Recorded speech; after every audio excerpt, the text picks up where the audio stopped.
I'd like to talk now about rights and about particularly Kant's categorical imperative. According to Velasquez, a right is an entitlement to something. In other words, it's something you own, something that no one can take away from you. Rights are very important because they explain why we defend individuals. Rights explain why we have duties, because in order to defend rights, we have the duty to defend those rights. So theories of rights are very important in explaining why we pay attention to individual needs, individual autonomy, for example. Moral rights in particular are considered to be universal rights. Legal rights can be given or removed according to governments, but moral rights are considered to be those things that every human being has the right to: freedom of speech, freedom of religion, so forth.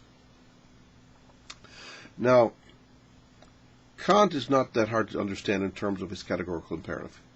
He was a German, and Germans in general have a very strong sense of duty, what they ought to do for their society, for their neighbors.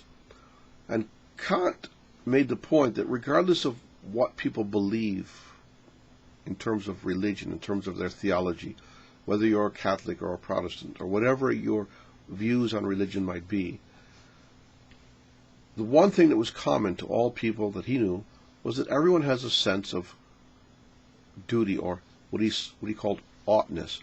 We ought to do this, or we ought to do that, or we ought not to do this one thing, or we ought not to do something else. Our feeling of duty is based upon the way we see the world, and Kant tried to put this into a rational framework by saying the reason why people have a sense of duty is that when they think about doing something which is bad, for example, they automatically realize that the reason it's considered bad is because they wouldn't like it if other people were doing it. The reason we don't think lying is good is because we don't want everyone around us lying. We don't want people lying to us, for example, because then we wouldn't know how to live, we couldn't trust anyone. It would be destructive of our entire society. So, Kant's categorical imperative, the first formulation, at any rate, basically says that people should do things according to a certain maxim.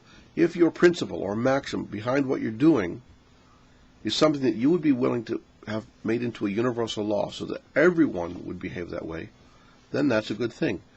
If you are not willing to have the rest of the world follow your behavior, then that means that your behavior is bad. So the first formulation basically says never do anything, or always act in such a way that your principle of action, your maxim, can become a universal law that everyone will follow.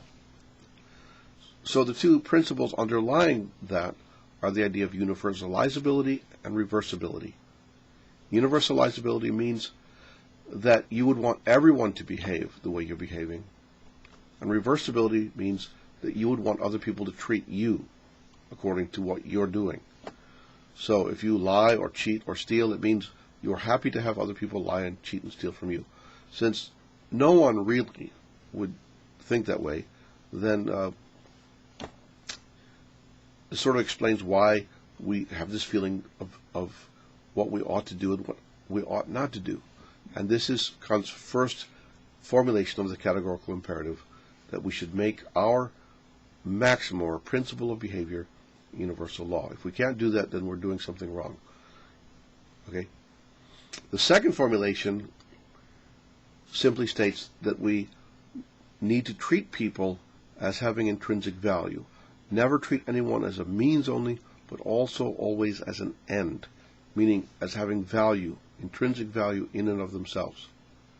So if you ask someone to help you, if you rely on others to help you with things, if you hire people to do a job, you have to recognize what they're doing. You have to reward them and compensate them for what they do. Otherwise, you're simply using them. So the second formulation of the categorical imperative implies that people have freedom and autonomy, and they cannot be used by other people simply as a means to an end. So this is very opposite to the idea of utilitarianism, where the ends can justify the means. If you say, well, it's good for the majority if we take away the rights of these people over here, then that could be argued as a moral action under utilitarian theory. According to Kantian theory, no, the ends do not justify the means. In order to protect individuals, you cannot simply do away with their rights just because the majority wants it. The value of Kant's theory is that it defends moral rights, it defends the rights of the individual. It's much more protective of individuals than utilitarianism is. The only problem is that it's somewhat vague about how to balance competing rights. When you have competing rights, when you have two people with the same sort of rights which conflict with each other in some way, then it doesn't tell you how to balance that out. So it's not as clear as perhaps we would like, but it does explain why we have personal moral rights, and it defends those rights. All right? That's good for now.